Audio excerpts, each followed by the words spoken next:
Bueno, muy buenos días. Mi nombre es Jenny Elizabeth Huerquio Flores. Soy residente de primer año de pediatría de la Universidad del Valle.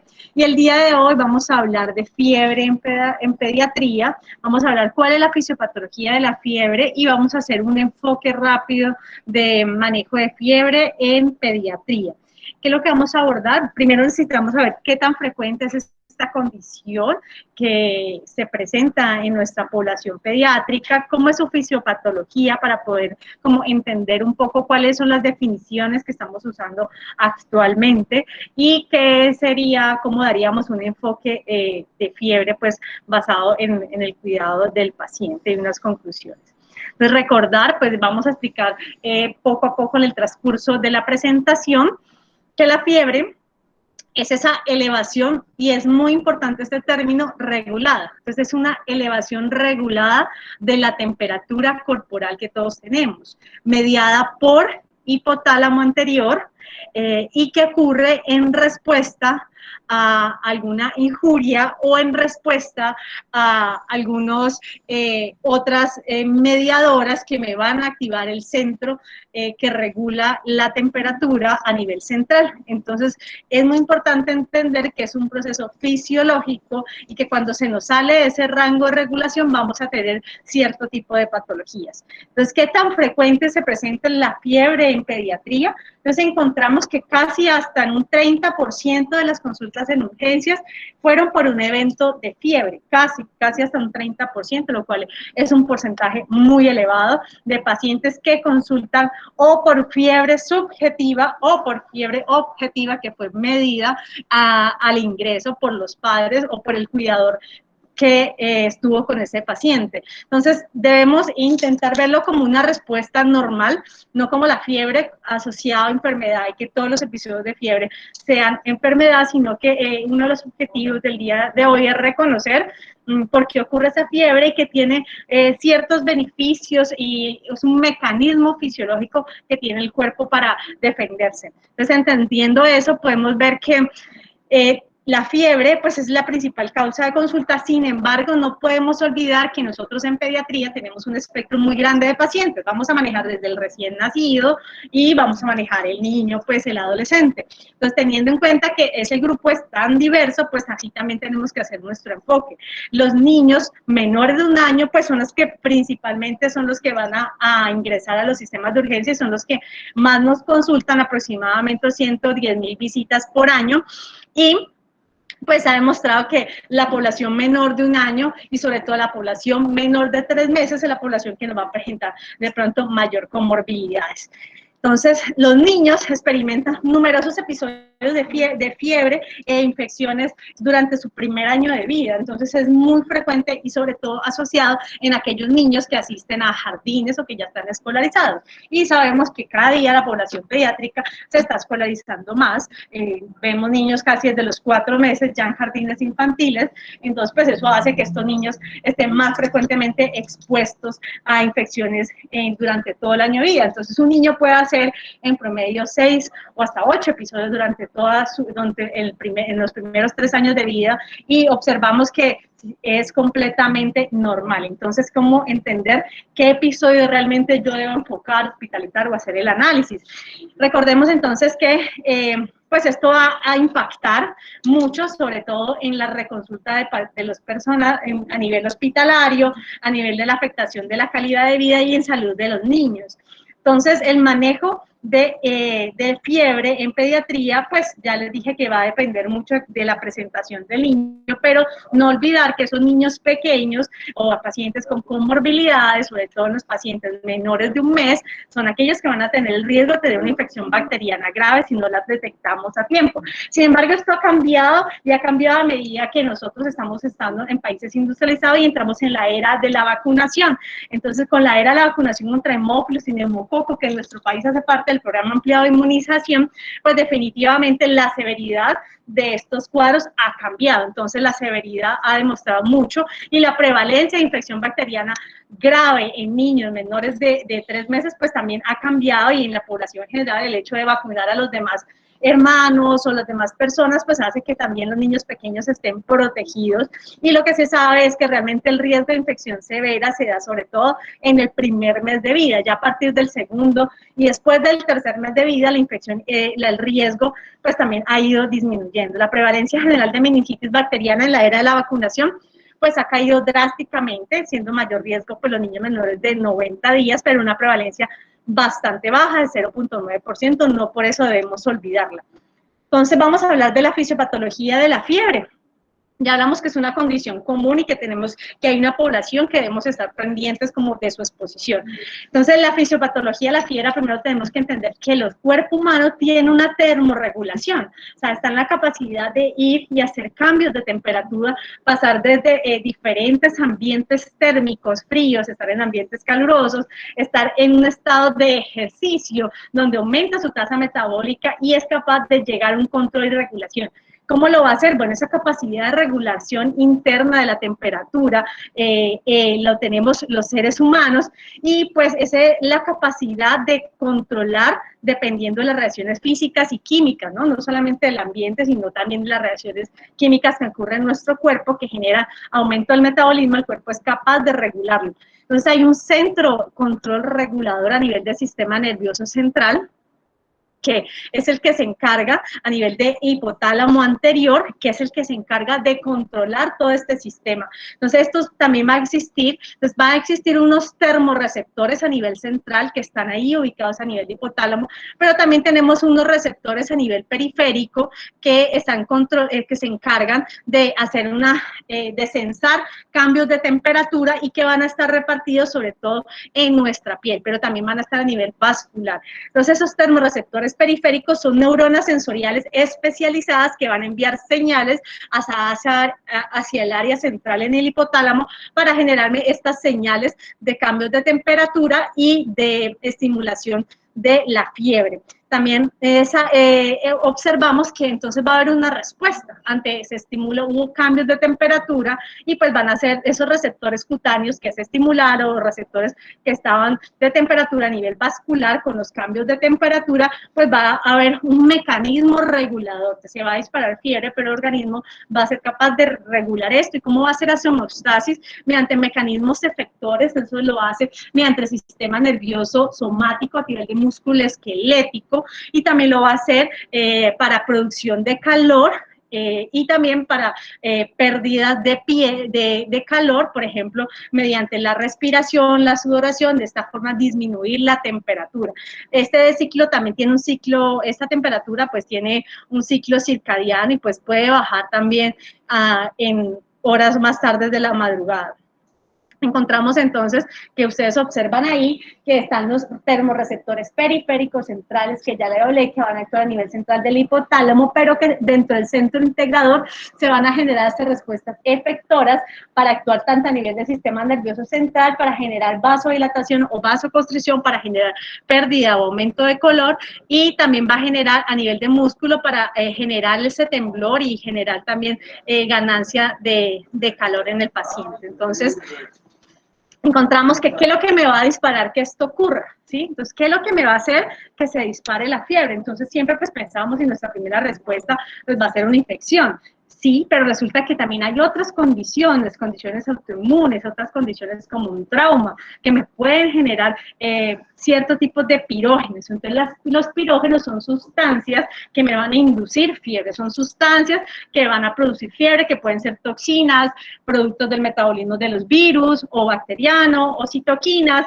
que pueden ser productos directos de aquellas bacterias, directamente, o sea, como el lipopolisacárido, pues, de algunas bacterias, pero también pueden ser endógenas, y es por una respuesta inmune que hizo el organismo, que liberó las células directas de nuestro organismo, liberaron esas sustancias, esas citoquinas, y eso me activó el centro de la fiebre. Entonces aquí lo observamos, entonces quiero que observemos desde la parte inferior cómo las infecciones, las toxinas, pero también una inflamación crónica, un trauma, me puede generar esos pirógenos, me puede generar la activación, por ejemplo, de células tipo macrófagos o células del endotelio o linfocito u otras células, me van a generar la liberación de esos pirógenos que me van a actuar directamente produciendo prostaglandinas y generando directamente endógenos pirógenos, o me van a actuar sobre ciertas células, por ejemplo los macrófagos, para que estos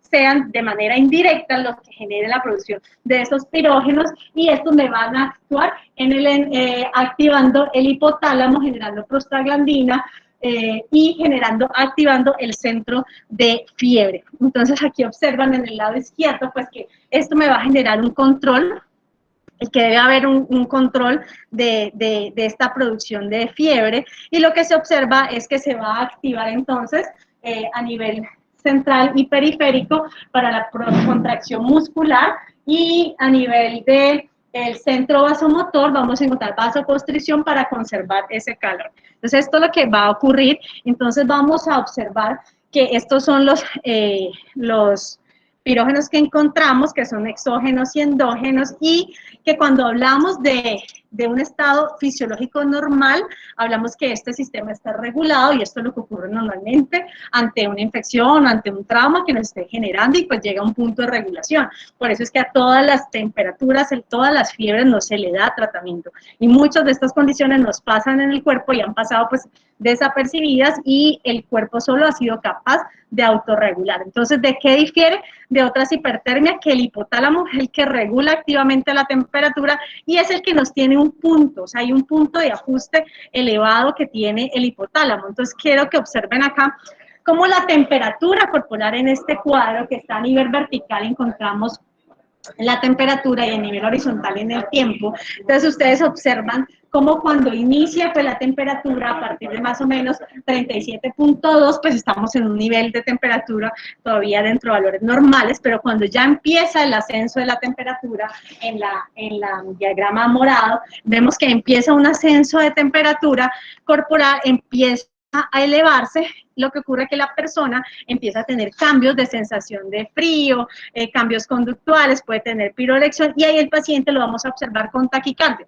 Es el paciente que empieza a hacer taquicardia, puede hacer aumento de la frecuencia respiratoria, y la persona pues empieza a sentir esos cambios en el organismo. Entonces ahí es donde va a llegar el punto de control, que es como ese punto de ajuste que tiene el hipotálamo. Entonces el hipotálamo hace con medio de sus receptores, y ese es el punto donde dice, ya, aquí este es el punto donde el paciente tiene fiebre, y empezamos a hacer la regulación para evitar que se ocurra o que aumente la temperatura y generar pues una regulación fisiológica. Es ese cambio en el punto de ajuste hipotalámico que va a activar mecanismos que me llevan a la temperatura central y arterial y pulmonar hasta un nuevo punto.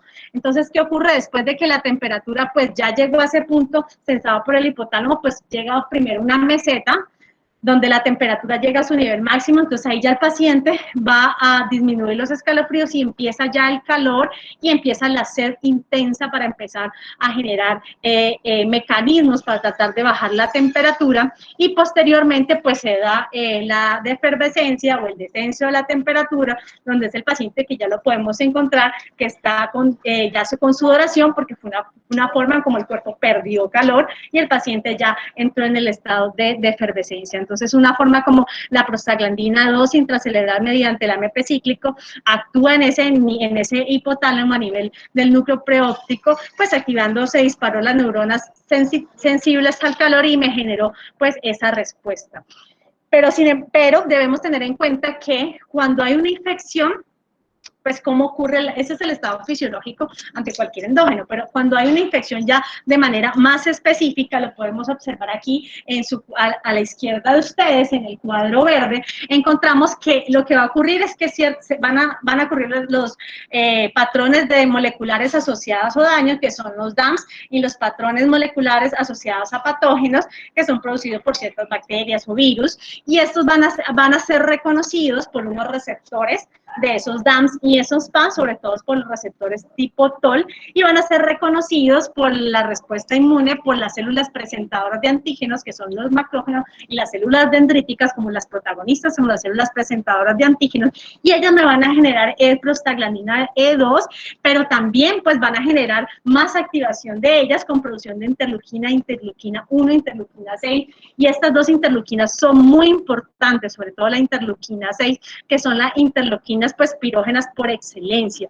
¿Y qué van a actuar? Pues van a actuar a nivel de hipotálamo, y lo que ustedes observan en el dibujo inferior es que van a actuar esa prostaglandina E2 y esa interleuquina 1 y 6, lo que van es inducir la producción de prostaglandina 2 y me van a inducir la producción de síntesis de ciclooxigenasa 2, que es una enzima responsable pues de producir prostaglandina 2 y que también me va a generar pues la activación del factor para producción y estimulación a nivel central. Pero por otra parte, que en el lado izquierdo vemos el astrocito, que es otro mecanismo por el cual también aumenta la temperatura. Entonces, ese receptor RAN, que es el receptor del NF-κB, es el encargado, se expresa en los astrocitos, y ese receptor también va a actuar a nivel de la COX-2, y cuando se estimula por medio de las interleuquinas, al parecer también las células endoteliales hay dos teorías, es que la célula endotelial se está tensando, activa el astrocito para que me produzca y me active directamente el centro del regulador de fiebre, y la otra teoría es que también la interleuquina 6 me va a activar ese receptor para que me active el astrocito y por consiguiente me active la producción de COX-2, prostaglandina 2, que me va a generar la inducción de fiebre. Entonces se ha visto que no se sabe si esta es una vía paralela a interleuquina 6 o es una vía que trabajan conjuntamente, pero pues estas células son las que me van a generar pues que se genere pues la temperatura. Adicionalmente pues vemos como la respuesta en el lado derecho de ustedes a nivel azul, pues van a encontrar que se va a dar una respuesta con liberación de noradrenalina, y lo que va a ocurrir es que se va a activar el sistema nervioso simpático para liberación de noradrenalina, que va a elevar la temperatura corporal al aumentar la termogénesis del tejido adiposo pardo e inducir la vasoconstricción para prevenir la pérdida pasiva de calor. Y además, pues la acetilcolina que ustedes observan ahí, pues también va a actuar a nivel de los miocitos musculares, generando pues inducción y contracción muscular. Entonces, eso ocurre y hay una respuesta tanto innata como adaptativa. Entonces, ¿cómo es la respuesta innata ante el estrés o ante la fiebre? ¿Qué ocurre con la respuesta innata? Entonces, lo que ocurre es que ustedes observan acá que hay un aumento de la liberación de la fiebre, pues impulsa o estimula el sistema inmune para que me libere o me reclute más neutrófilos, y esta liberación de neutrófilos me genera que esto sea, la reclutación aumente hacia otros sitios de la infección. Entonces, genera un impacto positivo como un mecanismo de defensa innata, como reclutamiento a los pulmones y a otros sitios, que lo hace por medio de algunas quimoquinas y algunos ligandos. Pero también encontramos que lo que ocurre es que al llegar al sitio de la infección, o que ocurre el estrés térmico, permite que se liberen se altere pues la integridad de la barrera, para que de esta forma puedan llegar los neutrófilos a ciertas áreas del cuerpo. Y cuando ya se han activado, va a generar el aumento de la actividad de estos neutrófilos. O sea, no solamente aumentan el número en el reclutamiento, en la llegada y la migración de los neutrófilos, sino que ellos aumenta su función efectora, que se aumenta o estimula el estallido respiratorio, y como ustedes de pronto recuerdan, el estallido respiratorio es el que nos permite de cierta forma pues destruir a las bacterias. Entonces es una forma como el sistema inmunológico fisiológicamente da su respuesta, y la fiebre nos permite lograr esta respuesta.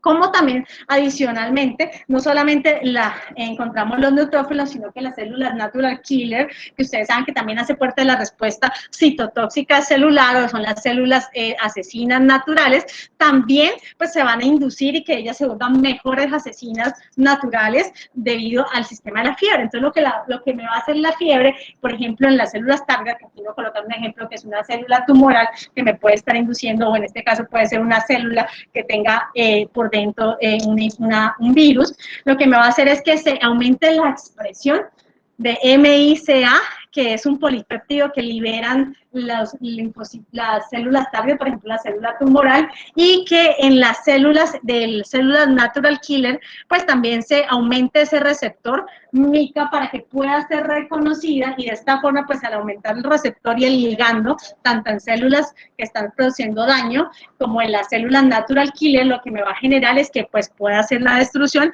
y pueda hacer la citotoxicidad. Y esto pues es lo que está ocurriendo. Y encontramos que adicionalmente en la derecha ustedes van a observar que pues esto va a hacer que se vuelvan mejores linfocitos, porque me va a activar estas células dendríticas y me va a generar que también se dé a nivel del ganglio, se pueda dar una cooperación BT y me pueda generar mayor desarrollo, pues y más la capacidad de presentar antígenos, aumenta la capacidad de las células para presentar antígenos, se vuelve mejor presentadora de antígenos. E induce la liberación de inmunomoduladores, por ejemplo, tipo factor de necrosis tubular, óxido nítrico y proteínas de choque térmico, de esta forma aumentando la expresión de las moléculas MHC de la clase 1 y H2, pues, de tal forma pues, para aumentar el reconocimiento de aquellas infecciones.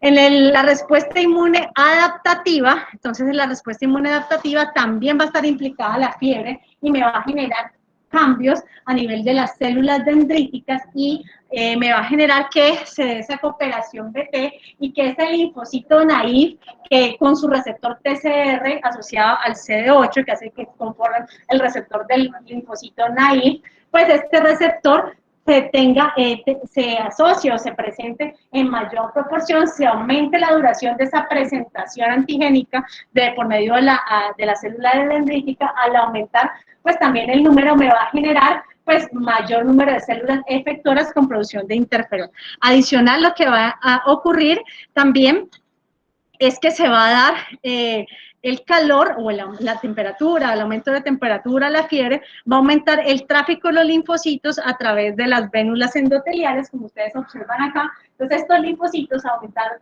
al aumentar el paso por las vénulas endoteliales que ocurren dentro del ganglio, donde sea la cooperación BT, lo que va a ocurrir es que permite que lleguen y haya un rodamiento y lleguen directamente al sitio donde está corriendo la infección. Entonces esto nos vuelve, pues, genera pues una infección un poco, una respuesta inmunológica ante la infección más especializada.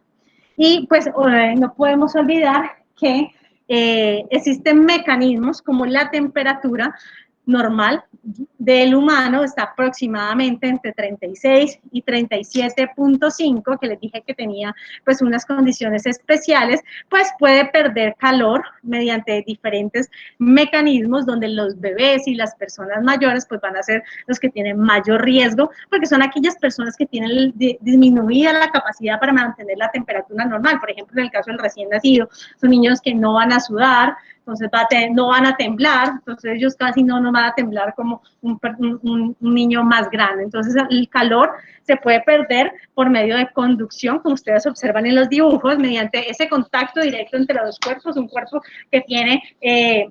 le da mayor temperatura a uno que tiene menor temperatura y de esta forma pues pierden calor, también la radiación por la transmisión de calor entre los cuerpos por ondas electromagnéticas, la convección, que es ese fluido de aire que está en el medio ambiente, en ambientes mucho más fríos, que puede hacer que se descienda un poco la temperatura, y la evaporación por medio del calor que ocurre el sudor de la superficie, la respiración, y que permite que no solamente pierdan calor, sino que también incluye un metabolismo aumentado y pues estos pacientes van a tener aumentado las demandas de consumo de calorías. Entonces, teniendo en cuenta que la fiebre tiene diferentes mecanismos reguladores y diferentes respuestas ante una regulación general de la homeostasis, vemos que la fiebre, pues, lo que vamos, retarda el crecimiento de algunos microorganismos, o sea, tiene un efecto benéfico y puede limitar la disponibilidad de hierro, aumenta la migración de neutrófilos y la producción de superóxidos y la generación del estallido respiratorio, generando efecto benéfico, puede evitar las infecciones, promueve la proliferación de linfocitos T, de células de la respuesta innata adaptativa, incrementa la actividad del interferón y pues también tiene mayor consumo de energía claramente. Disparan la efectividad de la respuesta inmune, es muy importante en vacunación. Anteriormente se le daba a los niños acetaminofén, se les daba medicamentos antes de vacuna.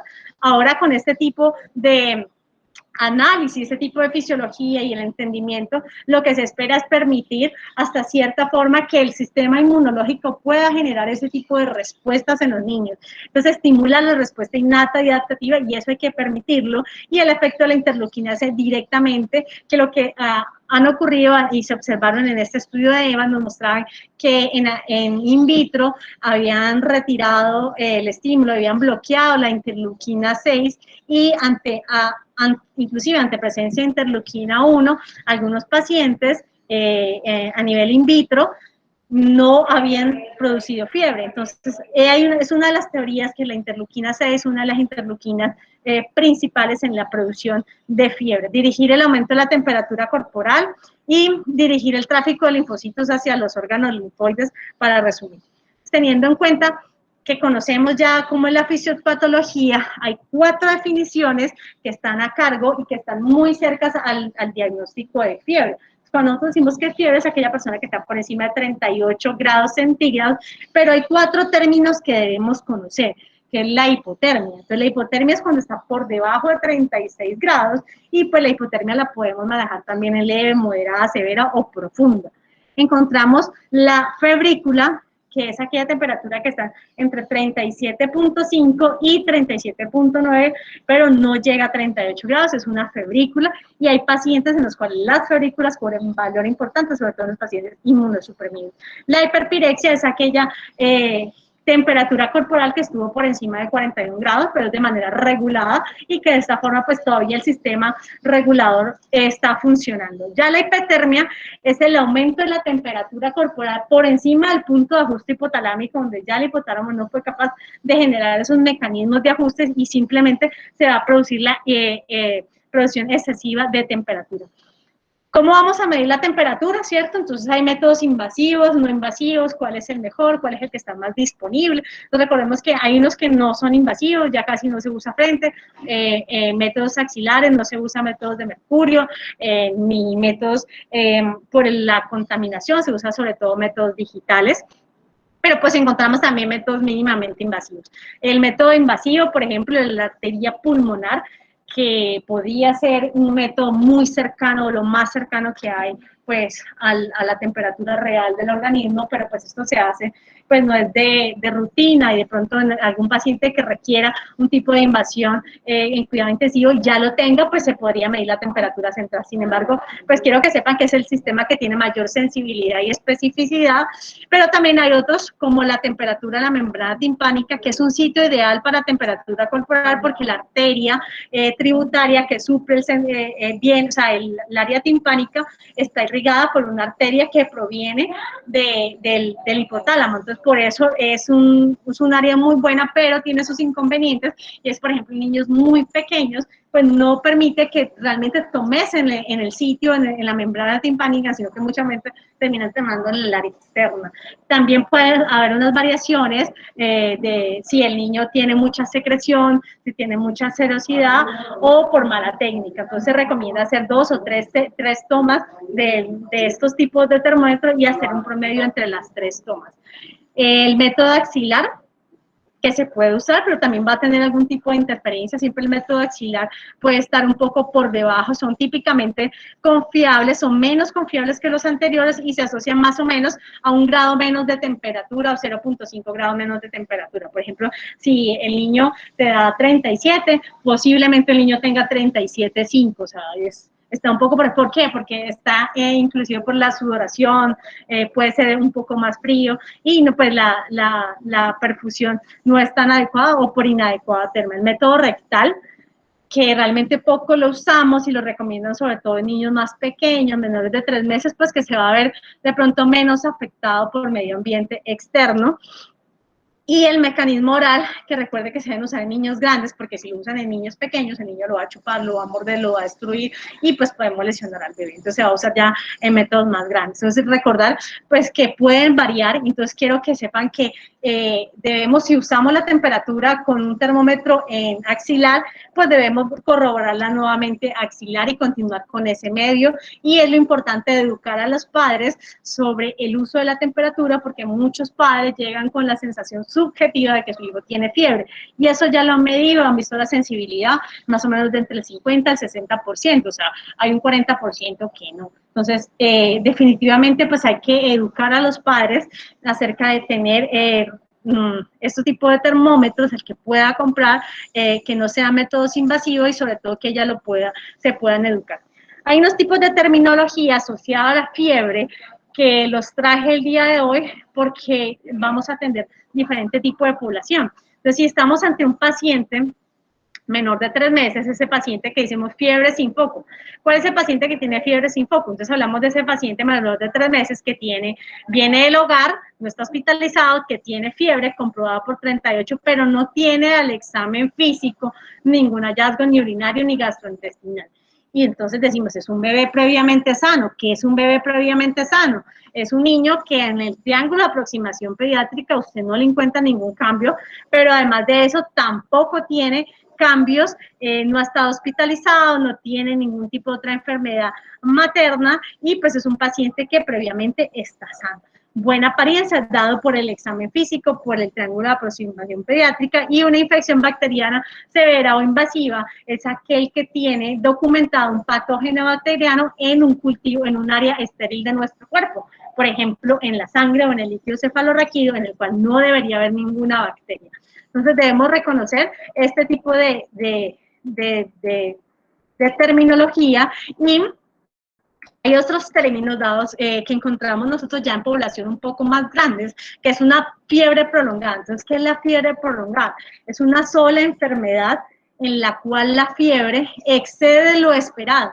Si usted tiene un paciente que tiene una amigdalitis y tiene 10 días de fiebre, pues usted piensa que no es una fiebre que me excede lo esperado para la patología. Entonces, una fiebre prolongada. Eso es una fiebre prolongada. La fiebre de origen desconocido. Entonces, nuevamente, hablamos de aquella fiebre mayor de 38,3 con un paciente que tiene una enfermedad de al menos 3 semanas de duración, es lo que nos refiere la última actualización, el cual el diagnóstico no es certero posterior a una semana intensa de evaluación. O sea, ese niño que durante usted llegó con fiebre, no sabemos qué es lo que tiene más o menos 3 semanas de un síndrome febril asociado a otros síntomas, pero todavía, por más de que le hemos buscado, no encontramos un cuadro clínico. O sea, el paciente sí está teniendo fiebre, está teniendo unos cambios clínicos, pero no encontramos cuál es el foco en este paciente. Fiebre recurrente es esa fiebre de una enfermedad en la que la fiebre y otros síntomas aumentan y disminuyen, o aquella infección febril repetida, pero que no es relacionada con el mismo órgano, sino que el paciente pues vino con una infección ahora y luego viene con otra infección, pero muy seguida, entonces es una fiebre recurrente. Y la fiebre periódica es diferente. Son unos episodios cíclicos de fiebre en los cuales la fiebre es el síntoma cardíaco. El paciente no tiene nada más. O sea, la fiebre recurrente es el niño que llegó ahorita, en 2 meses volvió otra vez y hay que sospechar en ese paciente si el paciente está teniendo algún tipo de inmunodeficiencia, qué es lo que está ocurriendo en ese paciente. En cambio, la fiebre periódica es una fiebre que ocurre de manera intermitente, donde solo llega con fiebre y con unos ciclos muy específicos. Entonces, podría ser que duran días o semanas. Recordar que la hipertermia, como les dije, es esa sobreproducción de calor donde se pasa el ajuste del hipotálamo que ya lo sobrepasó, que se dio por una capacidad reducida para disipar, por una o sobreproducción de calor que logró superar, o por la capacidad reducida que tuvo para disipar el calor, también llamado golpe de calor. Y esto genera vasodilatación y activación de algunas glándulas sudoríparas en un inicio para poder perder calor. Sin embargo, pues el paciente va a tener problemas, va a tener piel caliente, seca, difusión del sistema nervioso central. Cuando observan esa hipertermia maligna se puede ver genéticamente, puede haber una mutación en el gen que codifica para el receptor de la rianodina, que va a generar una liberación sostenida de calcio, y se produce tanto genéticamente o ante exposiciones a agentes como succinilcolina, alotano, isoflurano, desflurano, otros agentes anestésicos inhalatorios, por ejemplo, el sevoflurano, el desflurano, que me va a generar que ocurra esto. ¿Qué va a hacer que en estos pacientes que tengan esta hipertermia maligna con esta mutación, este factor genético, que ocurra una contracción muscular sostenida, acidosis, taquimia, taquicardia y un aumento de temperatura? Pero también lo podemos encontrar en aquellos accidentes fatales que han ocurrido en aquellos niños, por ejemplo, con un golpe de calor, y los hemos observado, que han sido por error, por descuido, han quedado, lo cual pues eso se vuelve a nivel de maltrato o negligencia, han quedado encerrados dentro del carro, con los vidrios arriba, en temperaturas altas. Entonces estos niños sufren de un golpe y fallecen rápidamente. ¿Por qué? Porque estos pacientes van a generar todo ese mecanismo de golpe de calor sin tener pues la mutación y ni haber estado expuestos a este tipo de anestésicos inhalados. Van a tener temperaturas expuestas a 40, 41 grados. Cuando ocurre esto, estos niños pues van a tener una sobreproducción, una sobreexposición con alta tasa de mortalidad, y este niño inicialmente pues va a presentar taquicardia, taquipnea, va a estar caliente, deshidratado, sudoroso, y posteriormente el paciente va a llegar a un estado de convulsión, coma y la muerte, pues va a aumentar la tasa metabólica. Ellos tienen mayor riesgo porque los niños tienen mayor de superficie en general por su cuerpo, pues tienen menor producción de calor, entonces van a tener esas pérdidas limitadas para generar control de la temperatura, y pues en ese momento no tiene cómo hidratarse, y él tiene incapacidad actualmente para hidratarse porque está encerrado y no tiene cómo moverse. Entonces, recordar que cuando estamos en la fiebre, no hay muchas entidades que nos pueden producir fiebre. Ya hablamos de las infecciones, las vacunas, pero hay otros agentes biológicos que nos pueden producir fiebre, daños en el tejido como un tromboembolismo pulmonar, trauma, malignidad como una leucemia, un linfoma, drogas como cocaína, anfotericina B, algunas enfermedades autoinflamatorias como la artritis reumatoidea, lupus, enfermedades intestinales, sarcoidosis, problemas de tiroides, problemas metabólicos y problemas genéticos que me van a alterar la temperatura. Entonces, ¿cómo vamos a hacer el abordaje de este paciente conociendo la fisiopatología? Primero, siempre que llega un paciente y estamos en pediatría, debemos enfocar y mirar cómo llega el paciente, hacer el triángulo de aproximación pediátrica, y nosotros en ese momento tenemos que tomar decisiones y nos podemos tomar el tiempo o tenemos que empezar a reanimar al paciente. Tenemos que medir los signos vitales y tenemos que tener las tablas de pediatría. La antropometría es vital, no solamente para calcular líquidos, sino es un paciente que llega con fiebre, es un paciente que tenemos un estado de desnutrición tipo Kwashiorkor, por ejemplo, y llega con un estado de fiebre, con alteración del examen de leucocitosis, es un paciente que tiene alto riesgo de complicación, inclusive de fallecer. Hacer el examen completo físico, revisar oído, revisar garganta, que a veces con los niños no es fácil, y sin embargo a medida que uno lo haga cada vez más, pues lo va a lograr un poco como esa afinidad. Y estos 3 puntos que son la vacunación, la edad y el estado de inmunosupresión. Entonces, recordar que ese niño menor de 3 meses, le dije que es el niño que debemos estar, y siempre va a requerir hospitalización, o mínimo una observación durante más de 24 horas. El paciente, si a ustedes les llega un niño menor de 3 meses, el paciente se tiene que analizar porque son pacientes que se pueden deteriorar, y el menor de 1 mes es el niño que sí o sí requiere estudios. Si el niño es mayor de 3 meses, entonces empezamos a jugar, buscarle el foco, tiene una gastroenteritis o tiene una otitis o está expuesta a guarderías, identificar cuál es el foco, y sobre todo recuerden que esos pacientes pues no han terminado todo su sistema de vacunación y van a estar expuestos a otro tipo de gérmenes como neumococo, meningococo, hemófilos influenza B. Y la etapa preescolar, escolar y adolescente son niños que nos van a verbalizar muy bien sus síntomas. Entonces es mucho más fácil porque nos van a enfocar qué es lo que tiene. El paciente llega con fiebre, pero tiene rinorrea, congestión nasal, o el paciente refiere el dolor localizado, enfosia ilíaca derecha, un dolor que migró, que le produjo un episodio de diarrea, pues podríamos pensar en una apendicitis. Entonces, en la etapa escolar de pronto es más fácil, pero si conocemos la fisiopatología, entendemos. Entonces, si estamos rápidamente ante un menor de 3 meses, recordar que actualmente estamos manejando el análisis de estos niños con el paso a paso que está validado actualmente y que lo sacaron de un estudio prospectivo, que lo que se quería en ese momento es identificar qué niños de bajo riesgo. Entonces, cuando estamos ante un niño menor de 3 meses, lo que tenemos que hacer es primero lo que ya dije, el diagnóstico, el análisis, el triángulo de aproximación pediátrica. Si el paciente se ve mal o deteriorado, definitivamente el paciente pasa al grupo de reanimación, el grupo de sepsis, y es el manejo de alto riesgo. Si el niño es menor de 1 mes, también es un niño que requiere hospitalización, requiere, posiblemente va a requerir punción lumbar, estudios y manejo antibiótico pronto. Entonces, si el paciente no es menor de 1 mes y no lo vemos mal, tenemos que mirar si el paciente tiene examen de orina y mirar leucocituria, identificar si tiene leucocituria. La infección urinaria es la primera causa y estos niños pueden causar con infección bacteriana severa. Y este paciente pues debe ser hospitalizado. Pero si el paciente se ve bien, es menor de 3 meses, está entre 2 y 3 meses y no tiene leucocituria, tiene una procalcitonina negativa, yo puedo entonces medirle un hemograma y verificar si el paciente tiene, mirar el recuento total de neutrófilos. Si es mayor de 10.000, pues el paciente sería candidato a hacer un análisis adicional. Pero entonces, si el paciente, recuerden, llega con un paciente está entre 2, 3 meses, se ve bien, el examen de orina no tiene leucocituria, procalcitonina PCR negativa, es un paciente que tiene un hemograma normal, sin neutrófilos mayor de 10.000, es un paciente que usted lo puede dejar en observación y lo que recomienda, esta es nuestra guía institucional, basada también en nuestros estudios del paso a paso, nos recomienda que si este es un niño menor de 1 mes, ustedes ya saben que tenemos que hacerle todo función normal y este paciente requiere manejo inicial, que no es como el énfasis del día de hoy, solo quería que tuvieran ustedes un enfoque. Si el niño está entre 2 y 3 meses, ustedes en el paso a paso descubrieron que el niño es de bajo riesgo, lo puede dejar en observación, identificar cómo está la hidratación, la vía oral y qué pasa en esas siguientes 24 horas. Y si el niño es mayor de 3 meses, el riesgo de infección severa es menor y usted ya empieza a buscar el foco a ese paciente. Si el niño está entre 3 meses y 5 años, usted básicamente lo que tiene que hacer es si el paciente requiere hidratación, requiere resucitación o es menor de 3 meses, pues el paciente requiere otro tipo de manejo. Pero si el paciente usted tiene que indagarle, entonces, ¿qué otro signo de toxicidad tiene ese niño?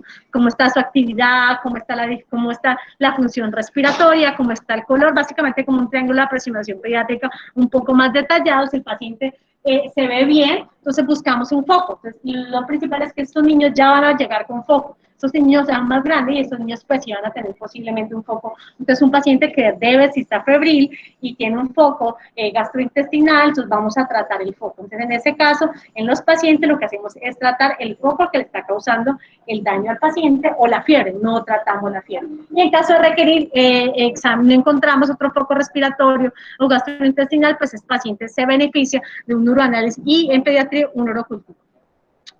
Por último, para hacer el enfoque de los pacientes, les traje la neutropenia febril como un enfoque del paciente inmunosuprimido. No olvidar que si tenemos un paciente con fiebre, tiene una inmunodeficiencia severa, es un paciente desnutrido severo, es un paciente que está tomando esteroides, porque tiene una patología, o es un paciente que recientemente tuvo quimioterapia, tiene una patología, o tiene una neutropenia, o sea, tiene recuento de leucocitos por debajo de 500, que es una neutropenia febril sintomática. Entonces, recordemos que cuando ya el paciente llega en fiebre, entonces recuerden, a las 6 horas, lleva 6 horas de su proceso infeccioso y el número de organismos que tiene ya ese paciente llega casi a 4.096. Entonces, cuando un niño con una inmunodeficiencia, una neutropenia febril, una inmunosupresión, llegan fiebres, sobre todo en la neutropenia febril, es un niño que mucho tiempo atrás ya venía en su proceso de infección. Entonces, en estos niños las febrículas pues van a tener y cobrar un valor importante. Es un niño que usted lo debe dejar observando y debe estarle constantemente. Pero si el paciente llega en fiebre, pues aquí hay que darle el abordaje de neutropenia febril, porque si no es paciente, vamos a esperar 4 o 5 horas, observen, desde que el paciente hizo fiebre en la hora 6, a las 2 horas, el paciente ya puede estar desarrollando sepsis. Y esto pues nos lo da unos fundamentos de oncología pediátrica donde hacen un enfoque y me pareció importante traerlos para que tengamos como la conciencia de estos niños se debe actuar rápidamente. Entonces, el tratamiento, recuerden entonces que el mensaje del día de hoy, los niños sanos pues no requieren tratamiento farmacológico inmediato. La terapia con antipiréticos no le va a cambiar el curso de la enfermedad. ¿Para qué damos los medicamentos? Para que el paciente esté mejor, pueda comer, pueda hidratarse, pueda estar tranquilo, tenga menos irritabilidad. Entonces, el tratamiento antipirético es beneficioso para manejar esto. ¿Y en qué? En estos pacientes de alto riesgo. Entonces, ¿cómo vamos a tratar la fiebre? Y es lo principal y viene antes de los medicamentos, es que el paciente, pues debemos primero es tratar el foco y posteriormente vamos a manejar para que el paciente se sienta bien, hidratación. Sabes de rehidratación oral, si el paciente no lo puede hacer, debemos hacer rehidratación con líquidos endovenosos y está indicado. Retire medios aislantes externos, aquí en Cali, pues a veces llegan los bebés así, y pues, sabemos lo que es la temperatura de cada ciudad, garantice la buena circulación del aire en ese paciente y una medida que pueden hacer los servicios de urgencia, pues hay unas mantas de enfriamiento, yo no las he visto, solo vi unas en unidad cointensiva con los niños que nacen con, entran en protocolo de hipotermia porque están en un tipo de encefalopatía moderada o severa, pero pues en los servicios de urgencia lo que se recomienda son los baños. Entonces, darle un baño con ducha de 20 minutos y es importante que ese baño tiene que ser a temperatura de 36 grados, o sea, no podemos darle un baño a chorro frío porque lo que vas a generar en ese momento es que haga una vasoconstricción y el paciente va a sensar, los termorreceptores van a sensar frío y va a empezar la fisiopatología del frío, entonces va a aumentar la temperatura y va a aumentar el metabolismo para generar aumento de temperatura porque sensó frío, entonces de esta forma pues vamos a generar daño, por eso se deben hacer baños con agua templada, más o menos aproximadamente a 36 grados, durante 20 minutos. Y sé que esto no es fácil, porque pues 20 minutos es mucho tiempo.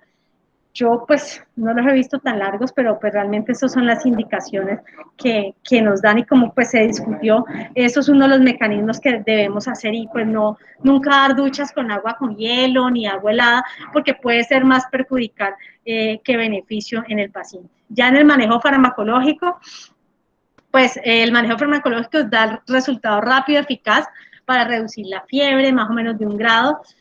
Recordar estos dos que son los que nosotros tenemos que manejar para disminuir y lograr como ese bienestar en el paciente. Y pues estos medicamentos tienen baja incidencia de interacción con otros medicamentos como es el ibuprofeno y el acetaminofén. Los antipiréticos pues se recomiendan siempre con peso y van a definir unas dosis adecuadas. No previene convulsiones febriles ni tampoco va a prevenir que mejore el curso de la enfermedad, pues no se recomienda baños con hielo, ni con agua, ni con hierbas. Se recomienda pues que la paciente se tome con precaución los antipiréticos con dosis establecida y tener en cuenta si el paciente tiene algún tipo de enfermedad hepática, alergia o enfermedad renal, pues para poder usar el antipirético adecuado. Usar en asma con precaución el ibuprofeno, preferir el acetaminofén, pues que es un metabolismo activo de la fenacetina, que es un antipirético, también un analgésico, con una muy buena biodisponibilidad oral.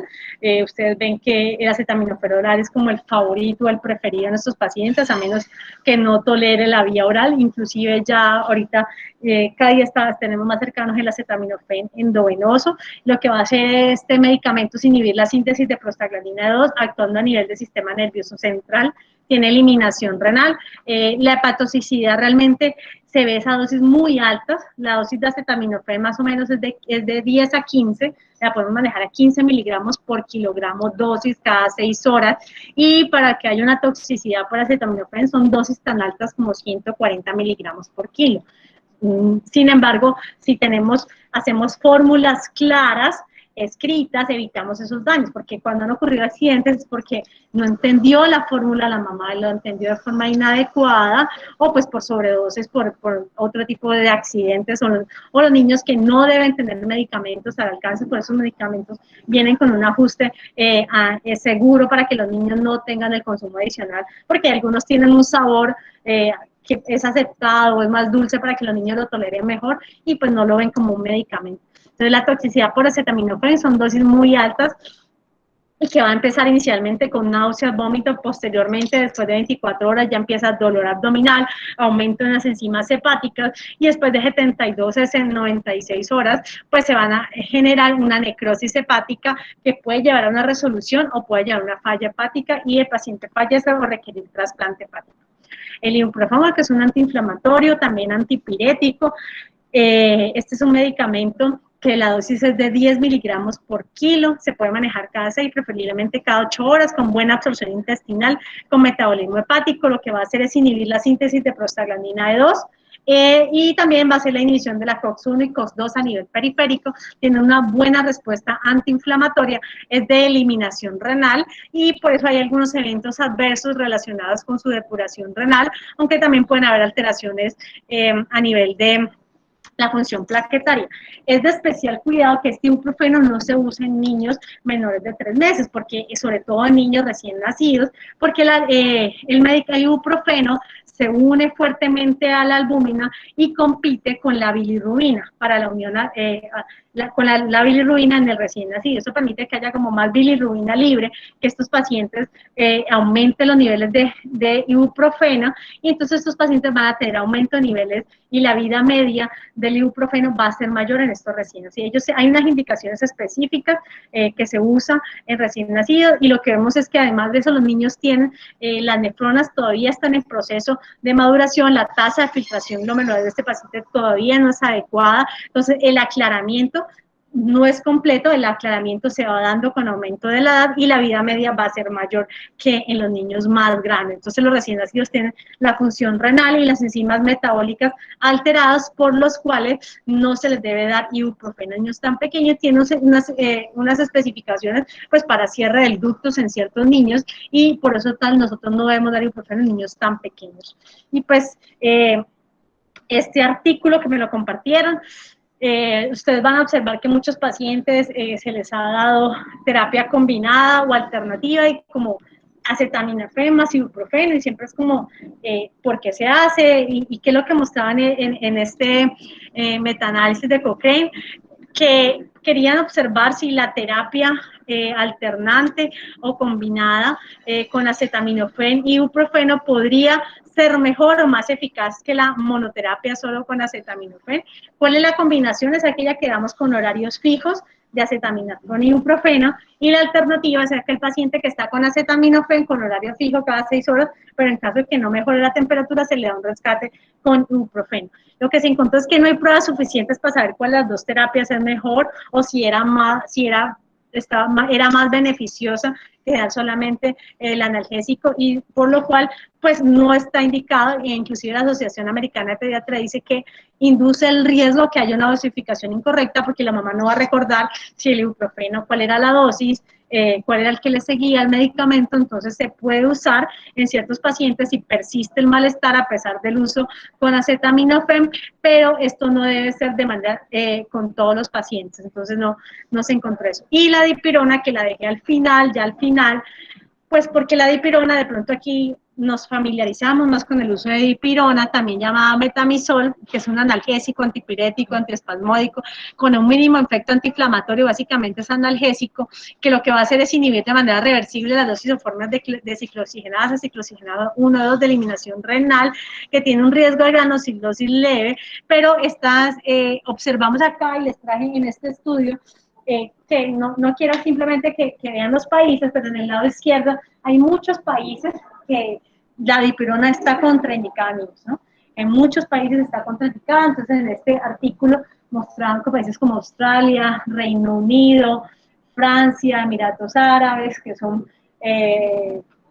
países en los cuales está completamente, como no se puede dar dipirona. Colombia hace parte del grupo de países que tienen unas restricciones, y el INVIMA lo tiene específicamente para aquellos pacientes con crisis de panocítica. Es una de las indicaciones en Colombia para el INVIMA, para el uso en pediatría.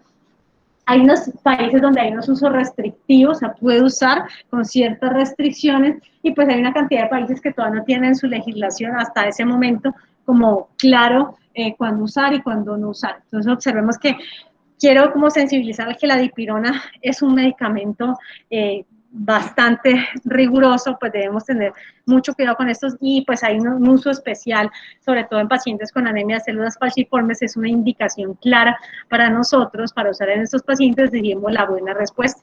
Tiene efectos adversos como asma, vasculitis, hipersensibilidad. La prevalencia de granulocitosis, que es la que casi siempre uno recuerda, pues es muy baja, ¿sí? Es casi de un 0.03, pero existe, y puede ser que esté un poco más aumentado en nosotros los hispanos. Entonces recordar que es un medicamento que lo tenemos, pero no es un medicamento de uso rutinario.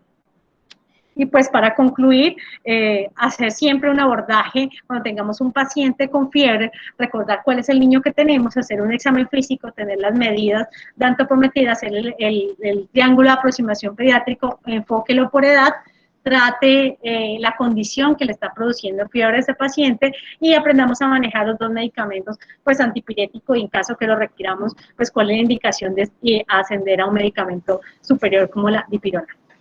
Muchísimas gracias.